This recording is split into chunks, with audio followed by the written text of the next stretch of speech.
د نبی کریم صلی الله علیه وسلم د سیرت پاک بیان میں شروع کړو. مکہ مکرمه کې چې کله نبی علیہ السلام د کافرانو د تکلیفونو نه تنگ شو او صحابام تنگ شو، نو نبی علیہ السلام مبارک د مرګرو په مشوره د اسلام د دعوت کار طریقه بدل کړه. ناامید شو د مکې د خلکو نه، هر قسمه محنتو شو د مکې په خلکو خو خوند یې ونه کړ. طریقه په دې بدل کړه چې زما او د مکې نه بار چې کم خلق دی، بار قبیلی دی، بار ملکون خارونه دی، هغوی له به دعوت ورکم که خدای هغه مسلمانان کی. نو زید ابن حارثه رضی الله عنه ځان سره واغشته او طائف ته لاړ. طائف د مکې مکرمې نه لږ بار علاقه ده، یو لوی غر دی په منځ کې، او دا غر نه پورې غاړه طائف دی، او دا په هغه وخت کې یو لوی ښار و لکه اوس یو لوی ښار دی. قرآن حکیم کې الله یو آیت کې دې ته اشاره کړې دی، لولا انزل هذا القرآن على اهل قريتين عظیم. د مکې کافرو به وي چې په دې علاقه کې خو دوه لوی کلي دي، لوی ښارونه دي، یو مکه ده او دا طائف دی، او په دې دواړو کې لوی لوی سرداران شته. نو یا به د طائف یو لوی سردار ته الله پیغمبري ورکړې وه، یا به د مکې سردار له ورکړې وه. نو قرآن شریف کې ورته لویه قریه ویلې شوې ده، لوی کلی، لوی ښار. او د مکې په نسبت طائف په هغه وخت کې بیا آباد و، ځکه مکه مکرمه خو دشت، بیابان او شګې کاڼي غرونه دي، کرونده پکې نه کېږي، فصل پکې نه زرغونېږي. او طائف کې هغه زمانه کې ښې میوې وې، باغونه و پکې، د انګورو باغونه و پکې، او دارنګې پکې هغه زمانه کې سبزیانې به کېدلې، او کم فصل چې عام خلک په ځمکو کې کري نو ښه فصلونه پکې کېدل، او اعلی قیمتي آب و هوا هم ښه مزیداره وه. موسم به پکې یخم، و مکه خو ګرمه ده، هغې کې ګرمي هم راځي په بعضې وختونو کې، او په بعضې وختونو کې پکې داسې یخني چې زمونږ د علاقې نه پکې یخني زیات دی. موسم اوبې اعلی دي مکه مکرمه کې، خو بغیر د زمزم نه نورې اوبه نشته. هغې کې باقاعده ښه اعلی چینی دي، اعلی اوبه دي پکې. او د هغې زمانې چې کوم لوی عرب به و، مالدار به و، نو مکه کې به یې خامخا ځان له منډۍ جوړه کړې وه. لکه اوس چې دا لوی تاجر پیشه دي، د دې علاقې اوسېدونکي دي، نو په کراچۍ کې چا ځان له ځای نه برابر کړي دي، په لاور کې، په اسلام آباد کې، پنډو کې، دې ښارونو کې دقه رنګې عرب چې کوم مالدار عرب به و، نو هغوی ځان له په طائف کې باغونه جوړ کړي وو، طائف کې ځان له کورونه جوړ کړي وو، ځان له ځمکې اخیستې وې. نو طائف په هغه زمانه کې د تمدن او د تجارت او دارنګې د زراعت یو لوی ښار و، درې غټ غټ سردارانو د طائف. نو نبی علیہ السلام طریقه بدله کړه چې د مکې خلق خو بس مایوس شم ته، زه ورته خیر ورکوم، د اسلام ته راغواړم، او دا ظالمان د هغې په مقابله کې ما سره دشمني کوي. نو زید ابن حارثه رضی الله عنه ځان سره واغېست او طائف ته لاړ. درې غټ سردارانو درې واړو له دعوت ته اسلام ورکړ. لیکن اتفاق ته ګوره، د حضور پاک خو دا خیال و چې که خدای دا مسلمانان کړل، دا کلی نه سیغه، د هغې سر به بیا د مکې په کافرو پرېوځي، وي به چې هغه سرداران او هغه خلک مسلمانان شو، راځه موږ به مسلمانان شو. لیکن هغوی هم د نبي علیه السلام دعوت قبول نه کو، اسلام یې رانوړو. او بلکې د اسلام قبلول خو څه کې د حضور پاک شان کې ګستاخۍ شروع کړلې. او یو سردار ورته وایي چې بل څوک خدای نه مونتل، نو تیو مونتې یو پیغمبري دله درکړه، دا یو پیغور غوندې وله ورکړه. بل څوک نو، بل څوک چا بل ته خدای ته په دې ټوله دنیا کې بل څوک نه خوښېدل، نو ته ورته خوښ شوې. بل سردار ورته څه وایي، وی ښه مکه کې خو غټ غټ سردارانو، زمونږ کلي کې خو لوی لوی مالداران خلک شته، نو تا یتیم ته پیغمبري میلاو شو، دا غټ سرداران پاتې شو، موږ به ستا تابع کېږو. بل ورته څه وایي، وی زه خو دې نه پیغمبري نه منم، او ځکه ته په حق یې نو چې څه عذاب دې خوښوي نو ووایه خدای ته دې دا پیغورونه یې وله ورکړه. لیکن خدای پاک نبی کریم صلی الله علیه وسلم لا عجیبه شان ورکړی. ګوره چا کې چې زمونږ دا پښتانه خلک هم کوم لوښي کې چې څومره شی زیږي پکې ورچوي. یو بوجۍ ده او په هغې کې 1 من غنم زیږي نو 2 منه پکې نشي ځایولی، که 1.5 من هم پکې اچوي بوجۍ به شلېږي. کوم لوښي دی او په هغې کې 1 کیلو پی راځي نو ته پکې د کیلو نه زیات اچولی نه شي. که زیات ترې واچول تویږي به ترې فایده نه ورکوي، لوښي به خلک ککړ کې. دا یو مثال مې دله درکړ. دقه رنګې پیغمبري هم ده. پیغمبري یو ډېر لوی طاقت دی، یو ډېر لوی شان دی. پیغمبري یو د الله یو ډېر لوی نعمت دی. نو دا لوی نعمت لوی لوښي غواړي. د نبی کریم صلی الله علیه وسلم غوندې شخصیت هغه برداشت کولی شي، هر سړی نشي برداشت کولی. د نورو خلکو لوښي واړي نه ورکړې ده. خدای ولا لوی اخلاق ورکړي دي، الله ولا لوی کمالات ورکړي دي. د دې وجې نه خو پیغمبري خدای ورکړه. الله یعلم حیث یجعل رسالته. قرآن کې الله فرمایي وي هغه ځای زه ښه پیژنم چې کوم ځای له پیغمبري ورکوم. ما ته پته ده چې دا د پیغمبرۍ قابل وجود دی او دا د پیغمبرۍ قابل وجود نه دی. نو دوی ملنډې شروع کړې، ټوکې شروع کړې. او دا خو لا وړه خبره وه دا پیغورونه. خپلو غلامانو ته او بچو ته یې وي ورپسې شی شابسې. او چې دا 2 کسه مو د خپل کلي نه څومره زر اوویستل نو دا به کمال وکړي. نو هغوی ورپسې شو، چغې ورپسې شروع کړې. نو خاورې به یې راغېښتې او د نبي علیه السلام باندې به یې ورچولې. نو کاڼي راغېښتل او په هغې یې په پیغمبر علیه السلام او په زید ابن حارثه غراز اوزارونه شروع کړل. زید ابن حارثه وایي چې ما به د کاڼو د نبي علیه السلام بچ کو، وی سر مې ټول زخمي زخمي شو، وینې ته بهېدلې او د حضور پاک دا پنډۍ په یو کاڼي باندې ولګېدله. نو دا وینې ته لاندې روانې شوې، وجود یې زخمي شو، خولې ته بیګي ګرمي ده. دومره تکلیف کې دی نبی کریم صلی الله علیه وسلم چې وایي ما ته دا پته نه لګي چې روان د کم طرف نه یم او ځم کم خوا. داسې یو لوی تکلیف په نبی علیه السلام مبارک باندې راغی. حضرت عایشه صدیقه رضی الله تعالی عنها دې تپوس کوي، وی د الله رسوله د احد نه پس داسې یو ورځ په تا سخته تېره شوې ده چې ته یې ما ته ووایې؟ وی او عایشې یو ورځ په ما ډېره سخته تېره شوې ده. الله رسول څنګه وه؟ وی ستا قوم د مکې قریشو چې کله زما تکذیب وکړو زه ونه منلم او ما ته وی ته دروغجن پیغمبر. نو زه لاړم طایف ته. نو د طایف سردارانو له مې دعوت ورکړ، نو هغوی م ونه منلم. نو هغوی بیا په کاڼو را باندې شروع کړله. وی عایشې په زندګۍ کې د دې نه سخته ورځ ما بله نه ده لیدلې. الله ته درخواست کوي. نبی علیہ السلام دغه وخت کې الله ته درخواست وکړ، ای خدایا زما طاقت ډېر کمزوری دی، زما طاقت ډېر کمزوری دی او پروردګاره زه چې د اسلام دپاره کم کوشش کومه خدایا دې کوشش ته الله دا ډېر کمزوری کوشش دی. الله اکبر. حضور پاک هغه خپل کوشش ته کمزوری و.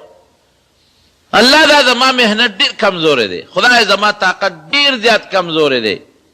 او الله طاقت ستا په لاس کې دی. نو خدایا ګوره عجیبه لفظ وایي، خدایا تا زما دشمن له زما په مقابله کې طاقت ورکړ،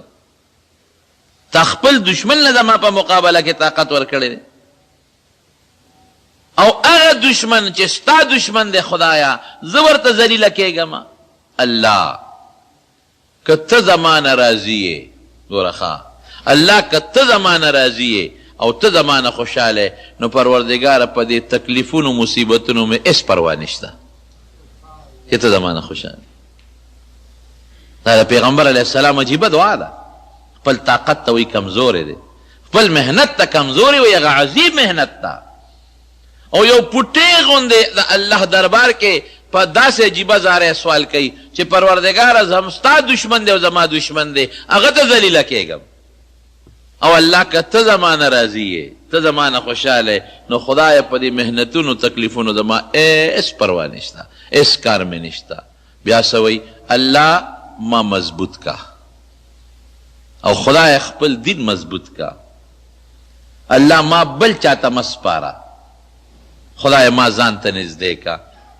او بیا اخره کې وایي لا حول ولا قوة الا بالله. خدایا د دې تکلیفونو نه خلاصون کې او په دې دعوت او په دې تبلیغ باندې طاقت پیدا کون کې خدا ستا د ذات نه بغیر بل نشتا.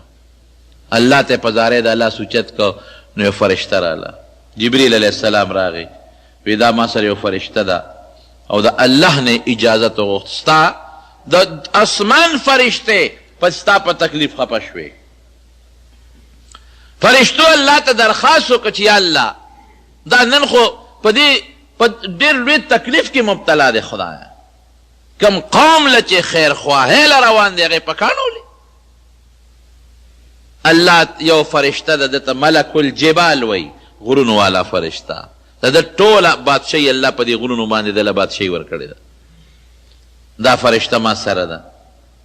دا فرشته در باندې سلام وی او سلام نه پس دې دته یو درخواست کوي. نو حضور پاک ته تپوس وکړو، وی څه وی؟ وی ما الله نه اجازت غوښتې دی، وی ځه لاړ شه که مدد دنه غواړي وکړه ورسره. نو زما لاس کې غرونه دي، که دې خوښه وي د طایف دا غټ غرونه به اوسوچت کم او د طایف د دې خلکو په سرونو د پاسه به کېدم. په سرونو که داسې زه وی یا بل څوک وي موږ به څه وی بیا؟ موږ به وایو چې پرون نه راتلې، یو ګنټه مخکې دا کار کړی وی ښه به نه وه، دوه نه چې لس پکې د پاسه چې تباه او برباد شي. لیکن نبی کریم صلی الله علیه وسلم بیا په سترګو مبارکو کې اوښکې رالی، وی نه داسې مه کوه. او الله ته بیا زارې سره لاس اوچت که اللهم اهد قومي انهم لا یعلمون. خدای دا نه پوهېږي، زه خو پوهېږم که نه، خدای زما دې قوم ته هدایت وکړي دا نه پوهېږي. او بیا څه وایي؟ وی که دا په هدایت نشي فرشتې ته وی وی الله به د دې په اولاد کې هغه خلک پیدا کړي چې ما والا دین به قبول کړي. هېڅ فکر نشته دی. اللهم اهد قومي، خدایه زما دې قوم ته هدایت وکړه. انهم لا یعلمون، نه پوهېږي، ناپوهه دي، سره د عقل نه ناپوهه دي، دین ته توجه نه کوي، سوچ نه کوي. پیسه ته نه غواړم، بادشاهي ته نه غواړم، د دوی د فایدې خبره کوم ورته، کانو بوټو ته سجدې کوي. ناپوهه دي، عقل نه کار نه اخلي. کم پوهه چې خدای ورکړی دی، کم عقل ورکړی دی، نو هغې عقل نه کار نه اخلي. وی را روان یو، یو باغ باندې رالو. په مکه کې دوه غټ سرداران دي، د یو سردار نوم دی او نبی علیه السلام ولې طایف ته لاړ؟ دا تاسو ته تیره جمعه ما ویلي چې د پیغمبر علیه السلام د غم کالو ابو طالب وفات شو، غټ ډاټ خو هغه و، او حضرت خدیجه رضی الله تعالی عنها وفات شوه.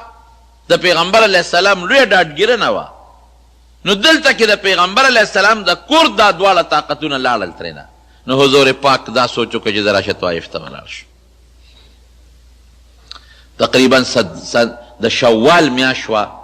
د رکوټ اختر میاشت چې ورته وایي، او 10 هجري وه. دا 10 نبوت و د پیغمبر 10 کال. نو چې واپس راتلل نو د مکې دوه غټ کافران دي، د یو نوم عتبه دی او د یو شیبه دی، د هغې یو باغ و باغ هغې باندې راتیر شو.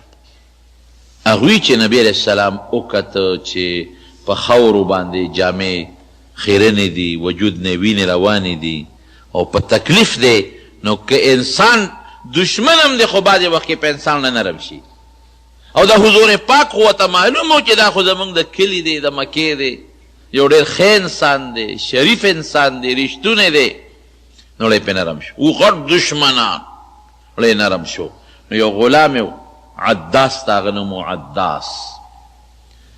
هغه ته وی دا فلانکې خو نه دی؟ وی دی. یاره وی داسې معلومیږي لکه چې چا لوی تکلیف ورکړی دی او په ډېر لوی تکلیف کې روان دی، دی به تږي مې غریب او دی به وږي مې. نو عداسه داسې وکړه، ورشه یو څو غونچکه انګور روشو کوه مزېدار، او لوښي کې واچوه دا وله یوس. هغه یو څو غونچکه انګور روشو کول، لږې اوبې راواغېشتې او نبی کریم صلی الله علیه وسلم ته پیش کړلې. یو سوري ته نبی علیه السلام کېناست، بیا خدای ته لاس اوچت کړ. ای الله د بې کسو رب ته یې ګورې چې څوک بې څوکی هېڅ څوک یې نی، خدای د هغې مل دی. واقعي ګورې دا رښتیا خبره.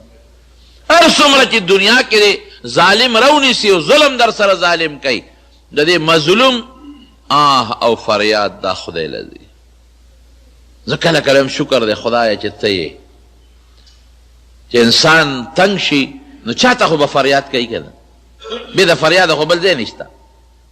ښځې ته فریاد کوي نو ښځه دې مدد نشي کولی، بچي ته فریاد کوي بچی دې مدد کولی نشي. نو د مدد دپاره به بیا مونږ کاڼو بوډو ته لاسونه اوچتول. شکر دی خدایه چې هغه ذات شته چې هر ځای زمونږ فریاد اوري، هر حالت کې زمونږ د تکلیفونو نه خبردار دی، هر وخت کې مونږ ته را رسیدي شي او زمونږ نه تکلیف لر کولی شي. دا مو په ایمان دی رونو ګورئ. ای د بې کسو ربه، ای د بې څوکو ربه، ای د مظلوم ربه، د مظلومانو ربه، خدایا زما مدد وکړه. چې انګور یې ورته راوړل او څنګه یې کېښودل نو نبي علیه السلام د هغې نه چې دانا غېشته نو لومبی وایي بسم الله الرحمن الرحیم. نو عداس پوه شو د عیسایي و، نه عداس عیسایي مریی و. هغه وی دا دې څه ووې، تا څه ټکي ووې؟ هغه ته خو پته وه چې دا خو بسم الله خو د مکې خلک نه وایي، او د الله په نوم خو دا مشرکان شروع نه کوي چې دا د الله نوم یې واخېسته او بسم الله ووې. یاره دا سړی خو څه ناشنا غوندې سړی دی. مکه کې خو څوک بسم الله نه وایي، طایف کې خو څوک بسم الله نه وایي. بسم الله وایي نو دا وی دا دې څه ووې، چا نوم دې واخېسته، ته څوک یې؟ نبي علیه السلام ورته خپل نوم واخېسته فلان کې. خلکو خو پېژنده. نبي علیه السلام دې تپوس وکړه د هغه عداس نه، وایي ته څوک یې، د کوم ځای یې؟ وایي زه د نینوا علاقې یم، نینوا، او دلته غلام یم. نو نبي علیه السلام ورته وایي ښه د یونس علیه السلام د کلي یې، کوم ښار ته چې الله یونس علیه السلام لېږلی و تبلیغ دپاره، دعوت دپاره، د یونس علیه السلام د کلي یې. هغه عداس بیا حیران شو، وی ته یونس څه پېژنې؟ تا زه څه پته نه. حضور پاک ورته وفرمایل هغه زما ورور و که هم د الله پیغمبر و او د قوم د هدایت دپاره الله لېږلی و، او زم د الله پیغمبر یم او د دې قوم د هدایت دپاره الله را لېږلی. چې دا څو خبرې د دې عداس د نبي علیه السلام سره وشوې هغه ته پته ولګېده. نو عداس ورپاسېده او د نبي علیه السلام تندې مبارک یې ښکل کړ او پیغمبر علیه السلام ته فورا وایي چې د الله رسوله ما ځان سره ملګری کا، ته رښتونی پیغمبر یې، دین دې رښتیا دی. وی اشهد ان لا اله الا الله و اشهد ان محمدا عبده ورسوله. مسلمان شو. هغه ځای نه عتبه شیبه ورته ګوري، هغه یو ورور بل ورور ته وایي لالا. د لالا لفظ ګورې مونږ وایو ښه،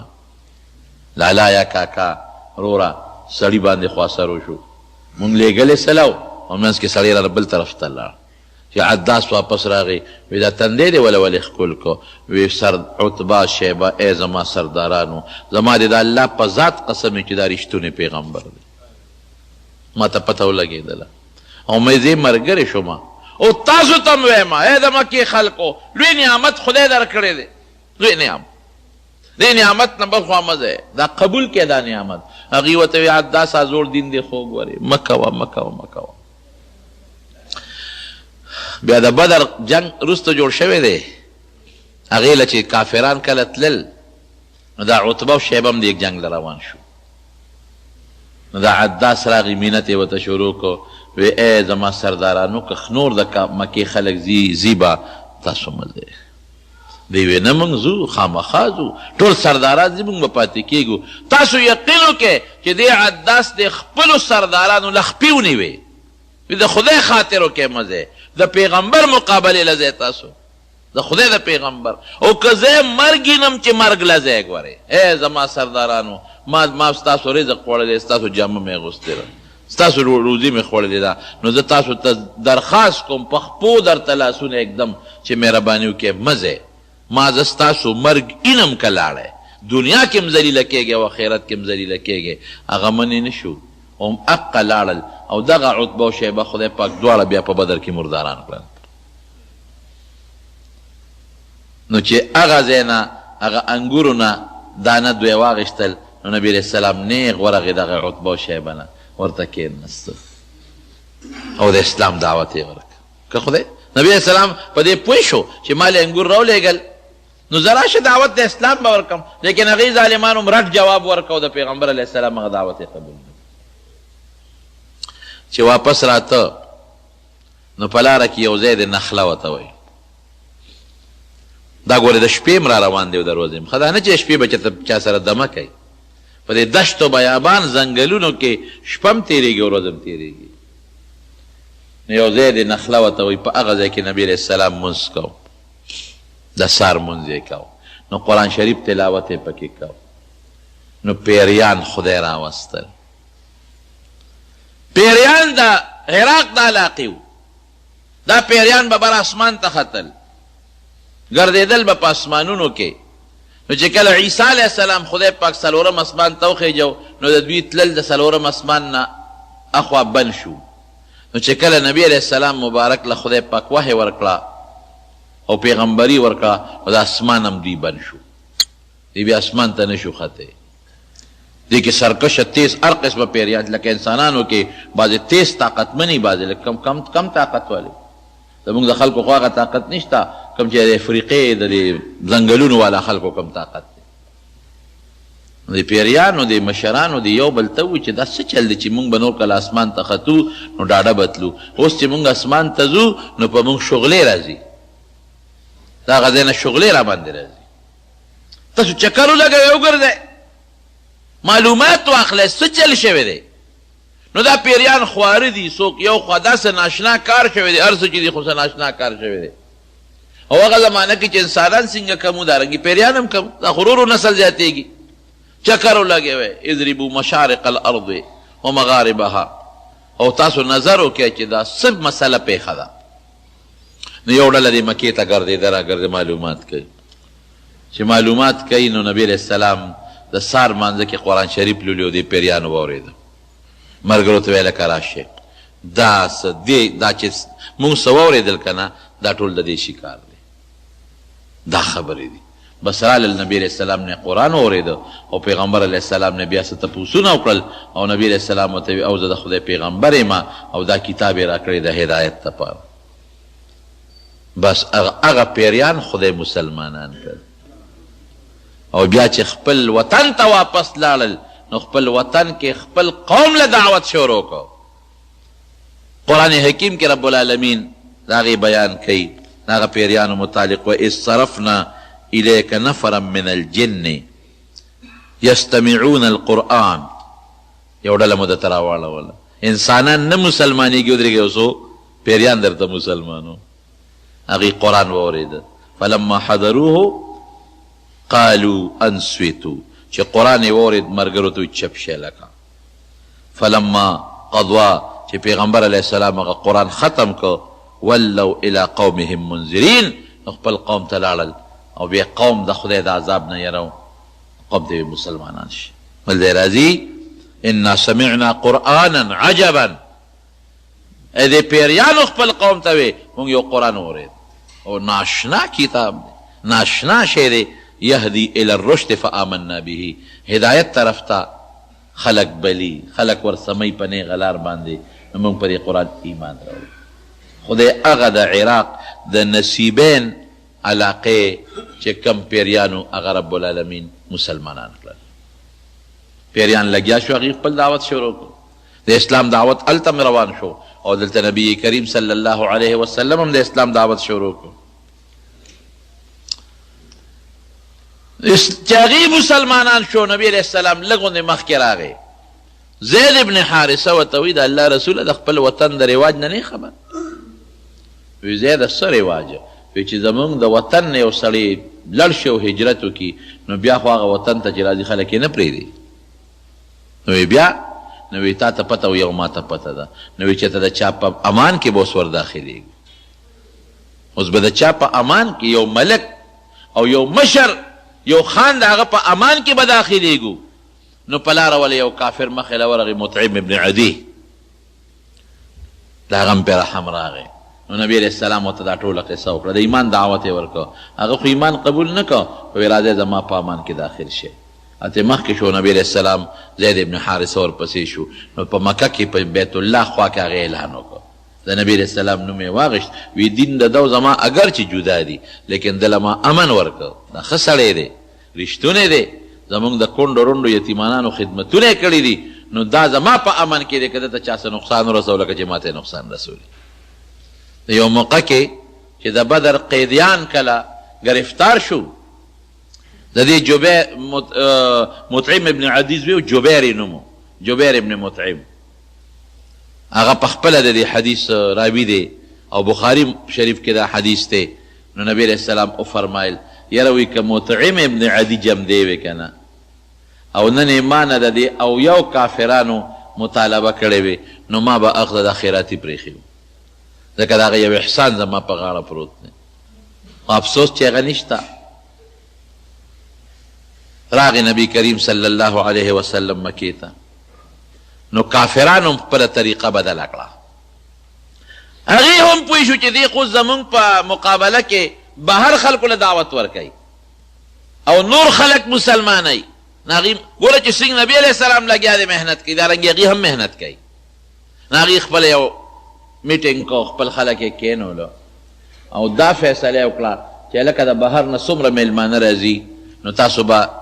دا لاره به ته ساتئ دا به ته ساتئ دا به ته ساتئ هغه میلمانه به پیوی ده که بیت الله ته به خلک راتلل عمرې طوافونو له حج له هغه لارې به څارئ او دغه میلمانه به پیوی چې د ده خبرې وونري کله د خبرې واورېدې نو هسې نه مسلمانان شي او د بار خلک راته مسلمانان شو نو موږ ته مشکله شي نو د یمن یو قبیله د دوس وته وایي د هغې یو سړی راغی طفیل ابن عمر طفیل یې نومو چې دې څنګه راغی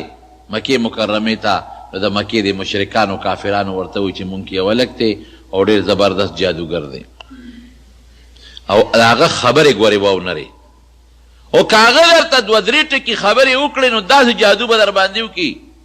چې په کور کې دننه د پلار او زوی او د خاندان په منځ کې دشمنی جوړوي وی نه نه به کېنم ورسره وی نه کېناستلو خبره نه داسې نه هوا ده د اواز راوړي درته یو وخته در دننه نه کړي هغه توفیل وایي چې ما مالوچ راواخېستل یو غوږ کې مې ومنډل او بل کې مې ومنډل چې هسې نه چې ته په لاره ځمه او د ده خبرې هوا زما غوږ ته دا داخله نه کړي ده ته به یې ذوالقطنتین وی قطن مالوچو ته ویلې کېږي ذوالقطنتین د ده لقب مالوچو والا وی غوږونو کې مالوچ منډلي بیت الله نه تاوېدم چې هسې نه چې ته هوا ده د خبرې راونړي یو ځل میړه کې سوچ وکړو چې زه څه پاګل او لیونی خو نه یم چې غوږونه مې ځله د مالوچو ډک کړي دي لرې که دا مالوچه مالوچ مې ښکته وغورځول او بیا میړه کې سوچ وکړو چې راشه دی هلک له ورشه څه خبرې ترې واوره زه څه بېوقوف او قمقل خو نه یم چې هسې به هوا خبره راوړي په ما به جادو کېږي په ما به اثر کېږي نو یې نیغ ورغلم نبي علیه السلام له نو یې ما ورته وی چې دا خلک خو ستا خلاف دا میلمانه منې کوي څه چل دې جوړ کړی دی دا څه مسلې دې جوړې کړي دي دومره قوم دي دشمنان دي وی حضور پاک مبارک مسکی شو ما ته وی چې د کم څیز د وجې دي ماته جادوګر وی ته واوره لغوندې که نه وایه وی قرآن شریف یې راته واورو وی قسم دی چې قرآن مې واورېده خو دې نه دوی ما منې کوي دا خو د انسان خبرې نه دي دا خو د بل چا خبرې دي هغه طفیل خدای په هغه ټکه مسلمان خدای هدایت ورکو دی ورته څه وایي نبي علیه السلام ته وی زه به اوس څه کوم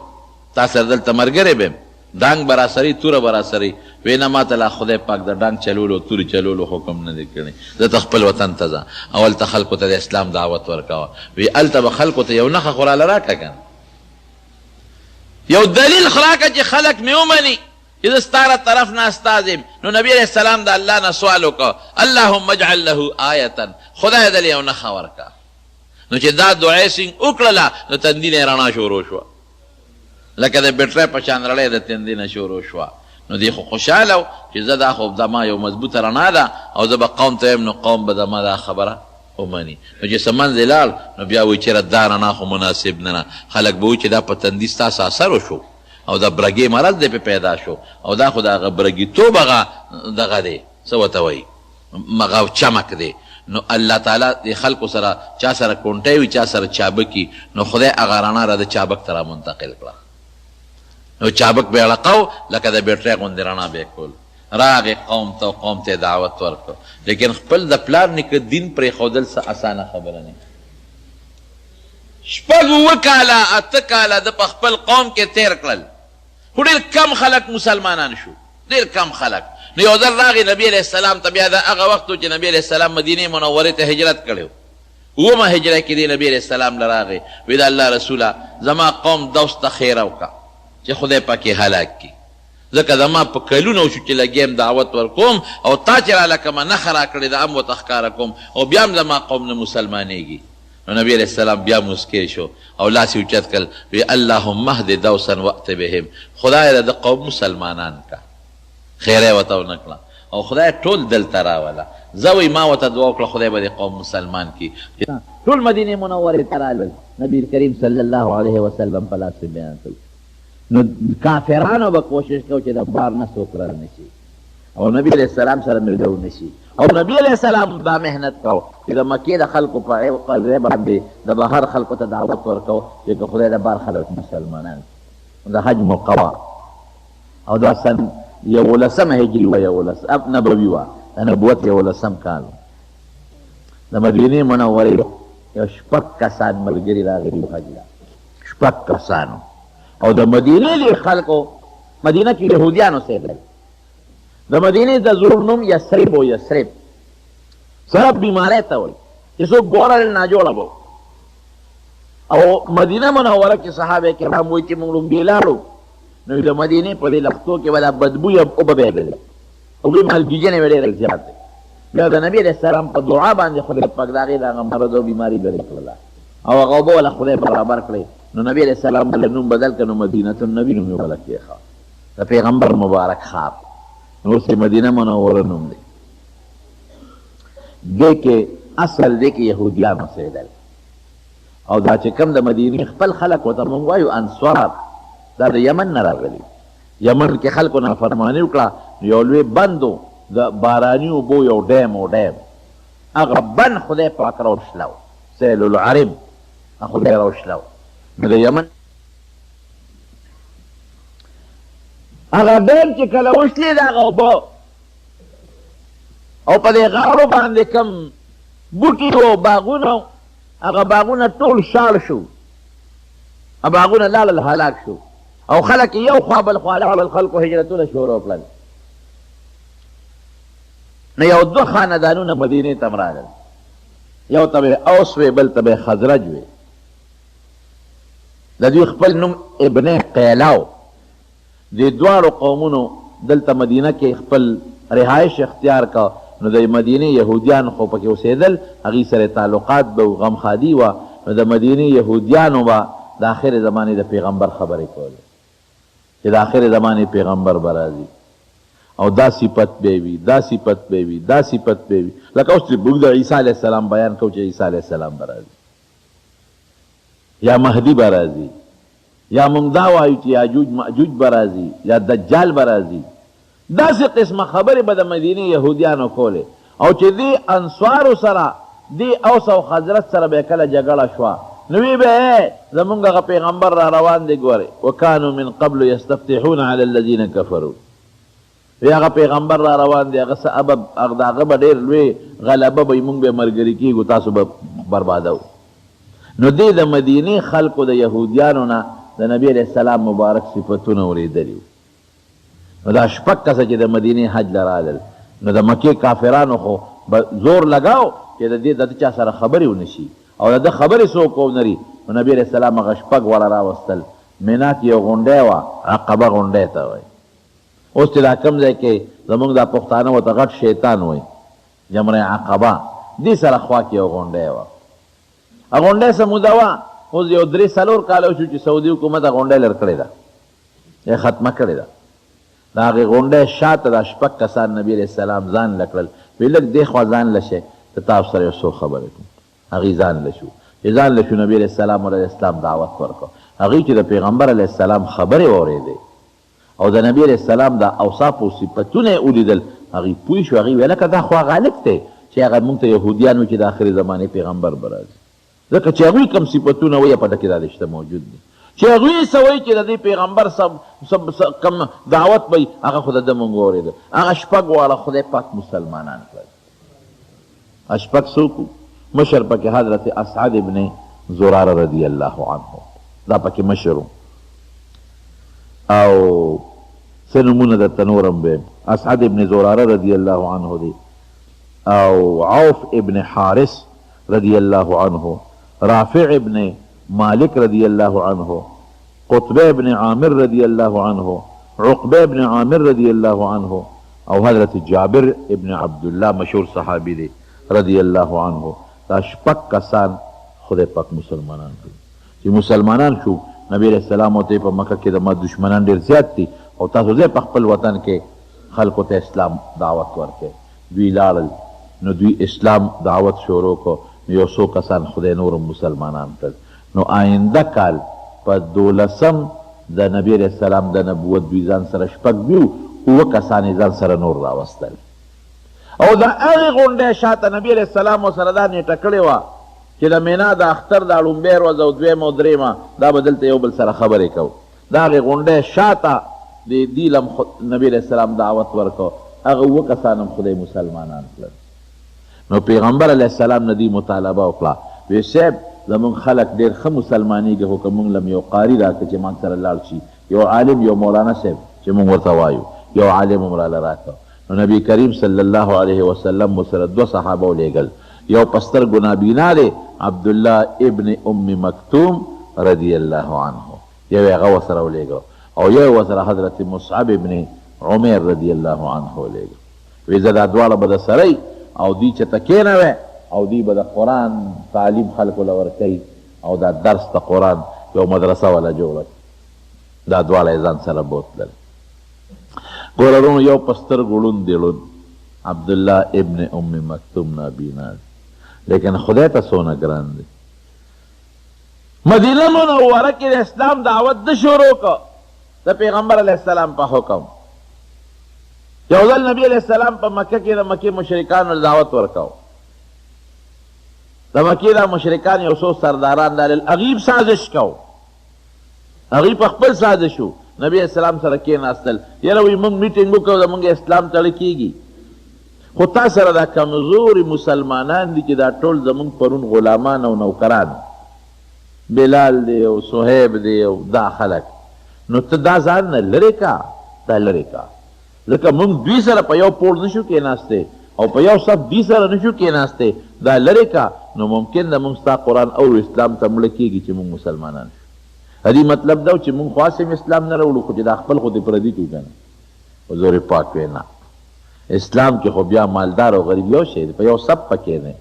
وی ښه چې هغوی پوه شو چې داسې نه کېږي نو بیا ورته څه وایي وی ښه یو ورځ دوی له مقرر که یو ورځ موږ له مقرر که نو کېدای شي موږ ستا قرآن وورو او موږ مسلمانان شو نو نبی علیہ السلام دې طرف ته لږ میلان پیدا شو چې زه خیر دی یو ورځ به د دوی له ورکم چې دوی زما د غریبانانو ملګرو سره په یو ځای نه کښېني یو ورځ به دوی له ورکم یو ورځ د خپلو زړو ملګرو له که خدای مسلمانان کړه بیا به زما د غریبانانو سره یو ځای ناست دي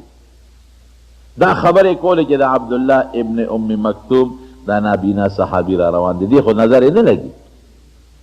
چې څنګه راغی پیغمبر علیه السلام ته مخامخ ودرېده او نبی علیه السلام ته یې د الله رسوله علمني مما علمك الله تا ته چې خدای ښودلي دي ما ته مو ښایه ما ته څو ښایه نو نبی علیه السلام مبارک دې دی کې یو پوټې تندې مبارک درون شو او کافر مو قوم ته وګوره که نه وی موږ دا خلک یادو چې دې سره یو ځای نه کینو دا وګوره د مجلس په ادب نه پوهېږي ته موږ سره خبرې کوي او دې راغې زموږ خبرې کټ کړې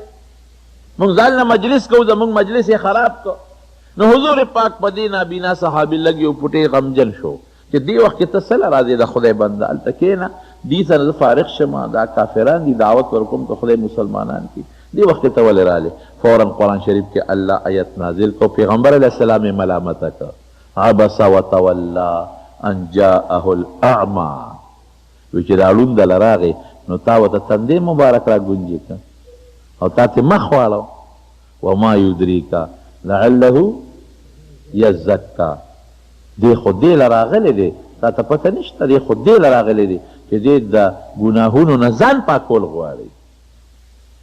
ورپسې څنګه دی او یذکر فتنفعه الذکرا دی خو نصیحت قبلی دی له راغلی دی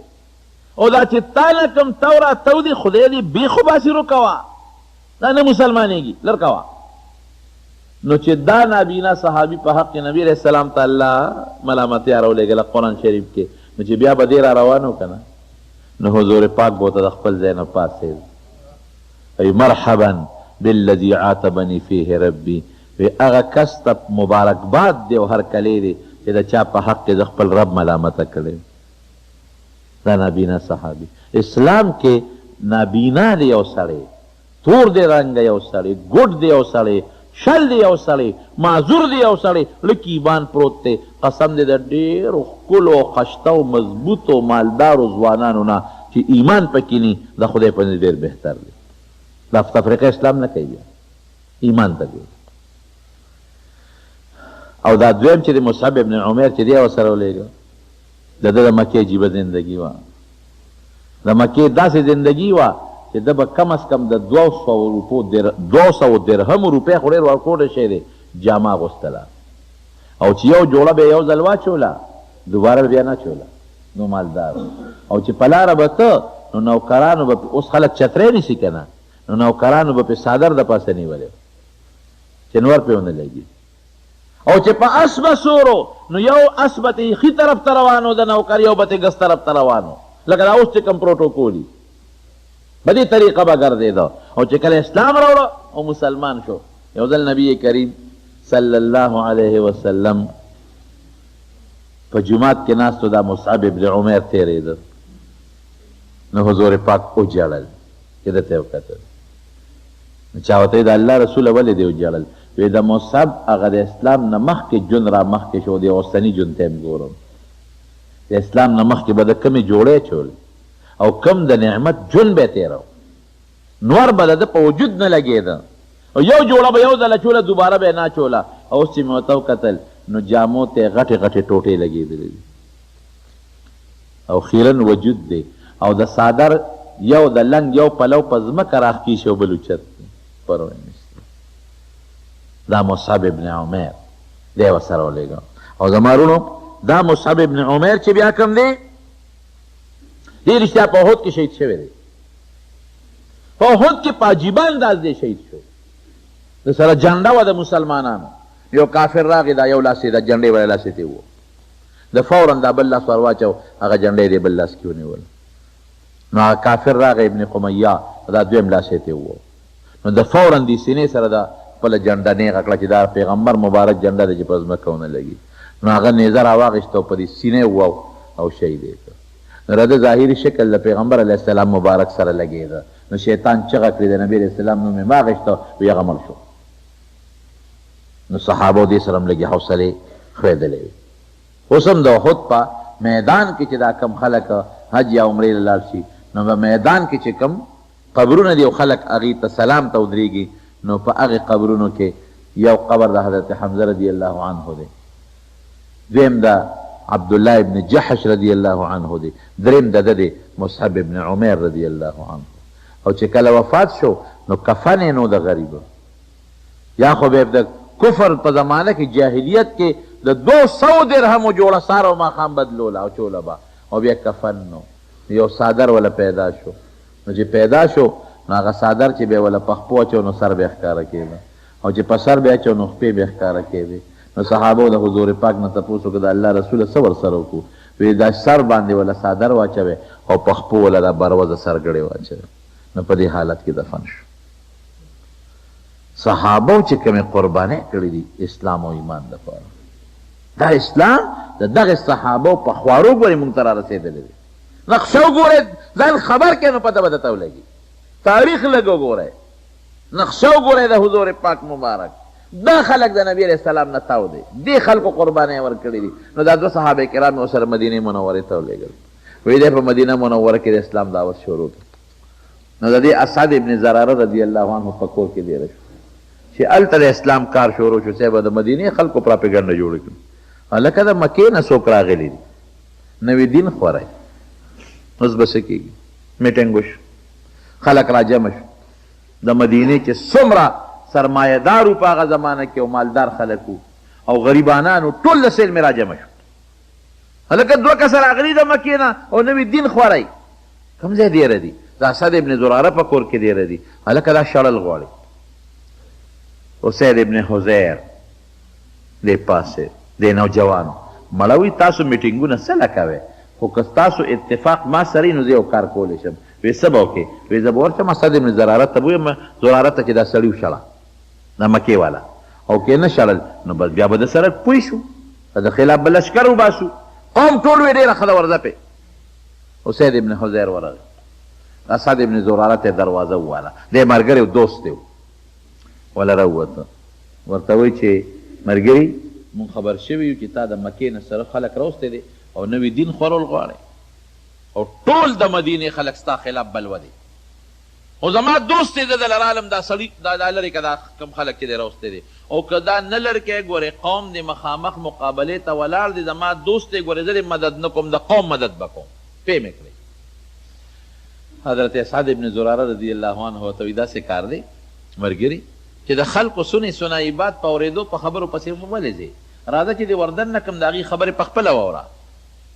نو که د خبرې د هغوی خوښې نه شوې نو تی د مټه ونیسه زما رورې ویې شړه ځه نو که خبرې د خوښې شوې نو بې ګناه خلک را باندې ولې شړې هغه ویره دا خو ډېره هوښیاره خبره ده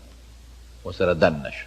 کور ته چې دننه شو هغه نابینا صحابي ته وي عبدالله ابن ام مکتوم ته وایي ته دلې غوندې خبرې واوروه هغه ورته د قرآن شریف تلاوت شروع کړ اسید ابن حزیر رضی الله عنه ته څه واورول وایي دا زمونږ کتاب دی د هدایت کړی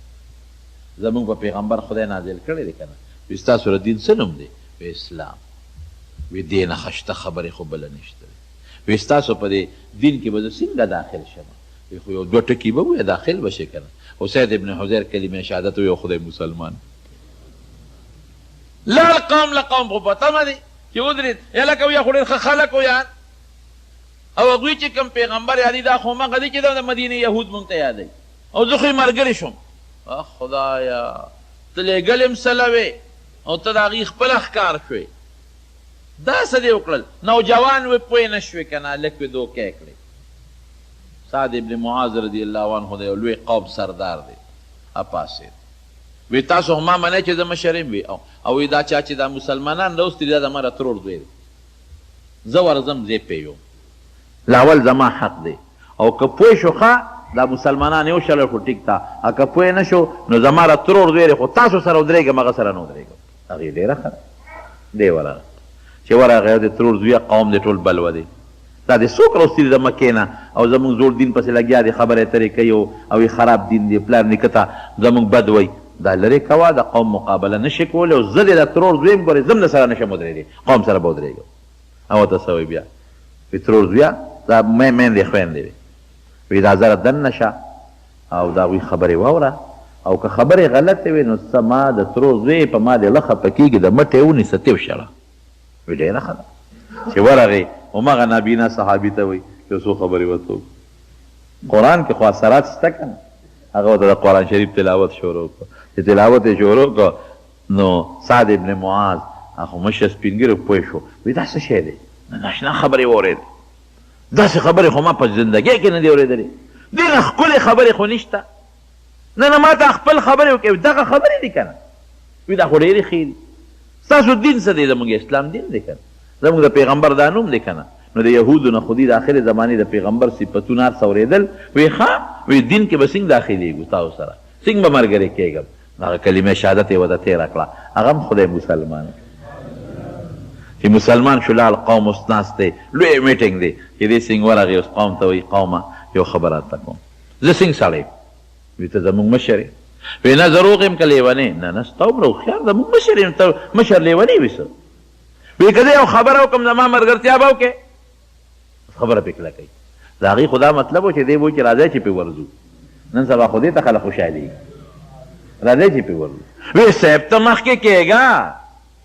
ته به مخکې مونږ به درپسې یو او شتاق یقین په خدای وکړه چې ته اډر کوه وی بالکل چې زه سوی یم منې را سره وی ښه د هغې خلکو خبرې ما واورېدې ډېر رښتونې خلک دی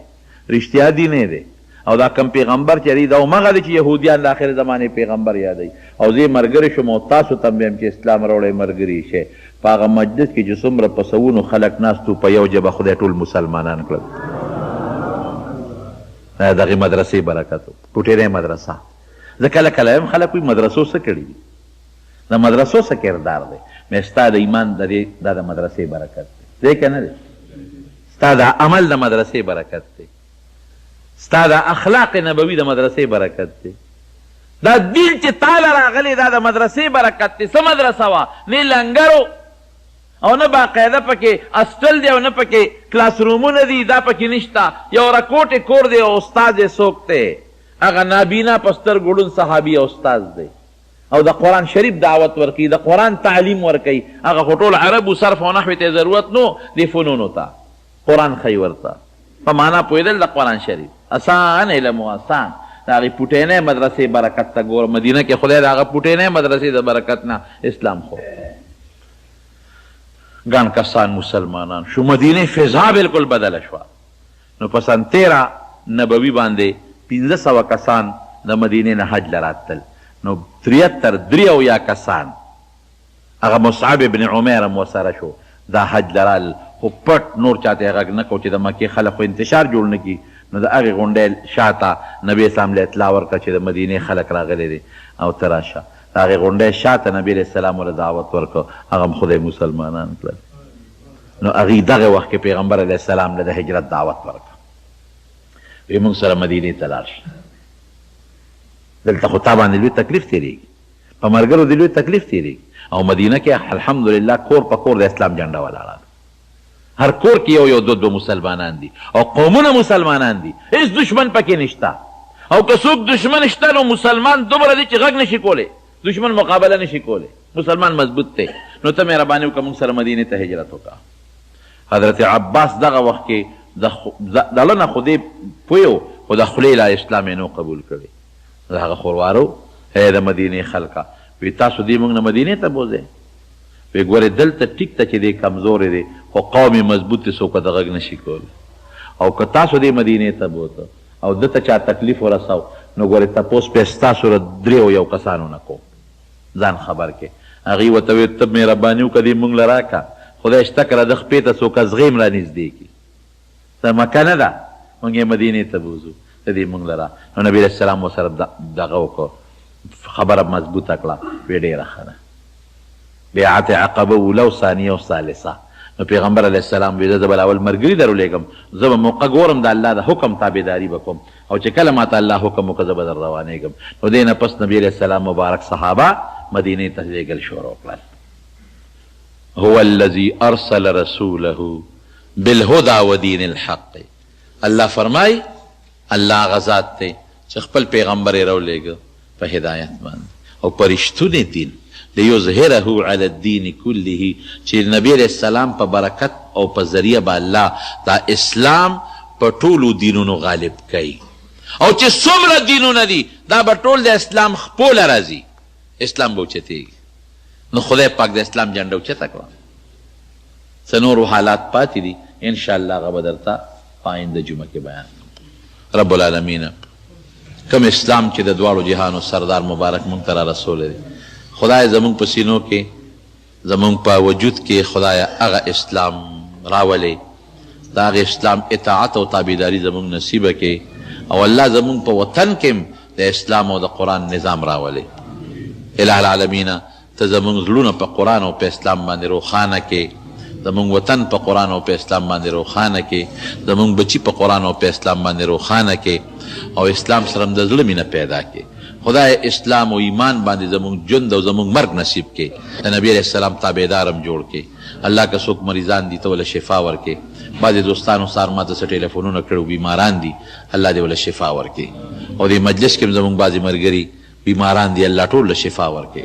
بعضې قرضداران دي الله ته د حلال او فراخ رزق نصیب کې بعضې دوستان دي هغې ته څه پریشانۍ مشکلات دي هغه وله الله په خیر او په خوشحالۍ بدل کې د ټینشنونو او پریشانونو هم په حفاظت کې وساتې خدای د خیر او د برکت ژوند هم نصیب کې د مخلوق د شر نه مو ساتې د فتنو نه مو ساتې خدای د کبر نه مو ساتې خدای د فساد جدول نه مو ساتې بچیم د لوفرو نه وساتې او صالحانې کې او موږ د روحاني جسماني هر قسم مرضونو نه وساتې خدای که د چا یو بل سره رواني دشمنۍ طرفګنۍ وي هغه وله په روغو باندې بدلې کې بغضونه حسدونه د مسلمانانو خدای په محبت باندې بدل کې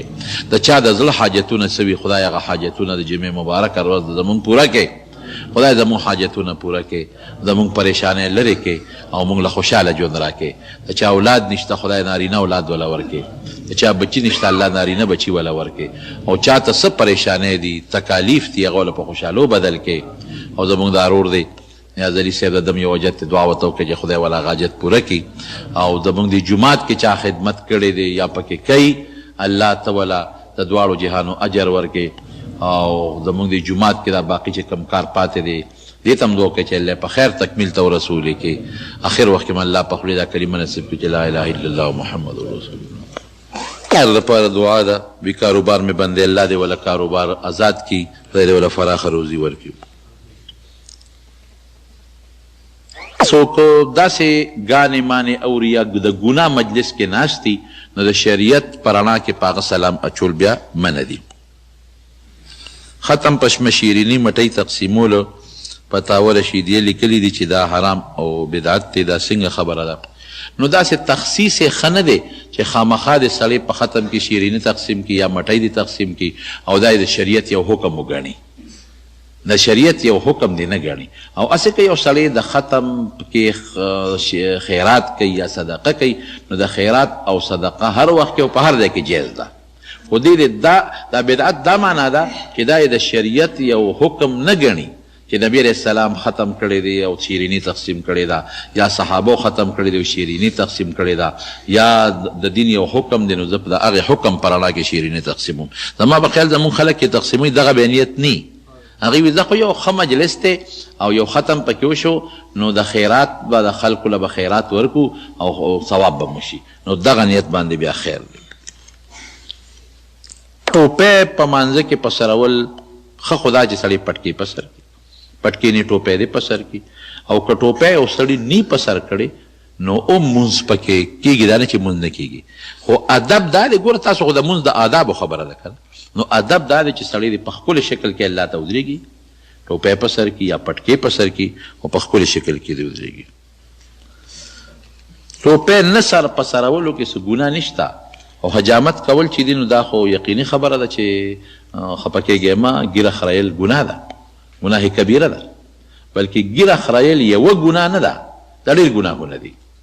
ما دا خبره په نیک نیتۍ دا ملګري تپوس کړی دی، په نیک نیتۍ راته وایم، ستاسو سره د مینې په بنیاد درته وایم. ږیره خریل خو یو حرام دي نمبر 1. دویم دا ده چې په حرامو پیسې ورکول دي، یا به په نی باندې خرې او یا به په بلیډ باندې خرې نو په دواړو دنه پیسې دي نو په ګناه دنه پیسې هم لاړې. دا دویمه شوه. دریم دا دی چې دا ګناه د خلکو مخکې ښکاره کړې، بعضې ګناه خلک پټه کړي دا ته ښکاره کړې، دا دریم نمبر ګناه شوه. څلورمه دا ده چې بعضې ګناه خلک یو ځل کوي دا ته همیشه کوي. څلور شو. پنځمه ګناه څه ده؟ پنځمه ګناه دا ده چې تا ته د خریلې مخ ښکلې ښکاري، حالانکه دا د پیغمبر د ګیره ښکلې شکل خدای خپل پیغمبر له خوښ کړی دی، دا خریلې مخ ته ښکلې ښکاري. او شپږمه ګناه څه ده؟ د دې ګیرې د دې خریلو مقابله کې چې کومه ګیره ده هغه ته سپکه ښکاري. نو د غټو شپږو ګناهونو مجموعه شوه. نو زما خو تاسو سره محبت دی او ستاسو ما سره مینه ده، ځکه چې ډېر خپل جوماتونه پرېږدی او دلته راځئ. نو زه درته دا درخواست کوم چې چا هم ګیره نی نو د نن نیت وکړي او پرېږدی. د پیغمبر سنت دی. قسم دی د ژوند او د مرګ هېڅ پته نه لګي چې ساه ده نووته او ګیره دې خریلي نو د رسول الله مبارک مخکې به بیا د ولاړې نه شرمېږي او قبر کې به دنه تپوس کېږي نو بیا به ډېر بې حیا پروت دی. نو د بې حیایۍ نه دې خدای وساته. به درته دعا کوم او د نن نه نیت وکوئ بې ګیرې لم ښځې خلک ورکوي، ښه نه چې ګیرې والا لم خلک ښځې ورکوي او ګیرې والا هم په دې وطن کې خلک د وطن نه څوک شړي نه چې ګنې د وطن نه ځه ولې ستا ګیره ده. نه نه نه، دا د پیغمبر سنت دی او خدای دې تاسو د ټولو توفیق نصیب وګرځوي.